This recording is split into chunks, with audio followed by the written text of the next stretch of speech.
Encore, disons ensemble le Tilim. שיר המעלה אצל אדוני בצרו, זה לקרוא סבייה נהני, אדוני, תהילה נפשי מצד שקם מלשון רמייה, מה ייתה לך מה יוסף לך לשון רמייה, חיצי ורשנו נמגח את הרסום, למו יולי כי גרתי משהו שכנתי מלא כדו, ואבא שוך לא נו נפשי מסוי ני שולום, אני שולום וכי אדבר, הם עולם מלחומו. Nous, on veut la paix. Et on en parle de paix. C'est Shalom Birmoma, la parole paix, elle est continuellement sur nos lèvres. Mais hey malamechama. Malheureusement, eux cherchent la guerre. Ribono shel olam. Arrête cette guerre. La guerre en Ukraine. La guerre interne. La guerre, notre guerre avec le Nefesh Abahamid. Amen déjà. Shalom qui veut dire la paix. Shalom qui veut dire aussi la perfection. Il est temps qu'on mérite la perfection. Et je sais que toi, Dieu, tu le veux. La preuve, dans le Dvar Torah que nous allons voir maintenant, on verra à quel point Dieu nous aime. À quel point chaque juif est chéri chez Akadosh Baruch Hu. Mais avant ça, donnons de la tzedaka. Comme il est dit, la force de la tzedaka, elle, qu'elle rapproche, elle précipite la Goula. Mois de Nissan, très approprié, Ribono shel olam.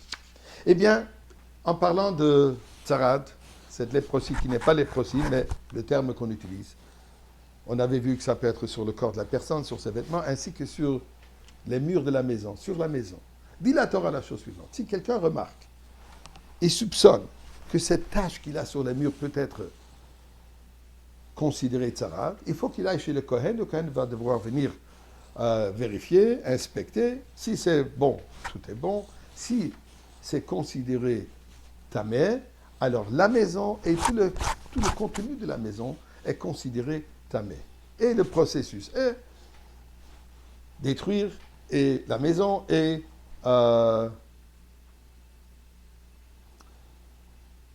immerser les objets qui étaient dans la maison, qui sont devenus tamés, après un nombre de jours, dépendamment de la situation, devrait l'immerser dans le mikvé et ensuite tout est pur.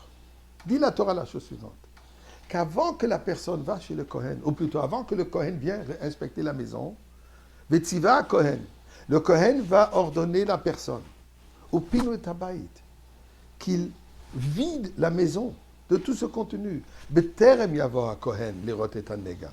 Avant que le Kohen arrive et déclare la maison, vérifie la maison, ensuite peut-être la déclarer impure, dit le Kohen à la personne, vive la maison de tous les contenus.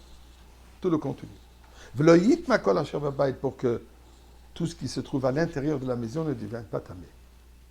Donc, dit la Torah, les objets ne deviennent pas tamés par le fait qu'ils sont dans la maison pendant qu'il y a cette tâche, qui sera plus tard considérée, déclarée tamée. Aussi longtemps que le Kohen n'a pas déclaré que la maison et les objets sont tamés, c'est tahor. Ce n'est qu'après que le Kohen les a déclarés que là, tout le contenu devient tamé ainsi que la maison. Dit la Gemara,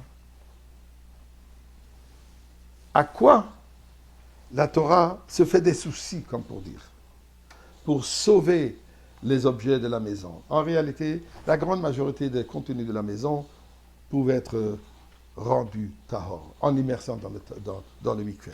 N'oublions pas qu'à l'époque du Beth Amikdash, à l'époque de la Torah du Mishkan, les lois de Touma et Tahara s'appliquaient. Donc, il fallait régulièrement immerser les objets. Qu'on est assis, les meubles, etc. Il n'y avait pas autant de meubles qu'aujourd'hui. Et les meubles, ils étaient fabriqués de manière qu'on puisse les immerser dans le mikveh. Quel est de quoi on a peur? Qu'est-ce qu'on veut sauver de cette impureté? Ce sont les ustensiles qui sont faits de terre, porcelain et des choses comme cela. Ces ustensiles, ceux qui sont faits de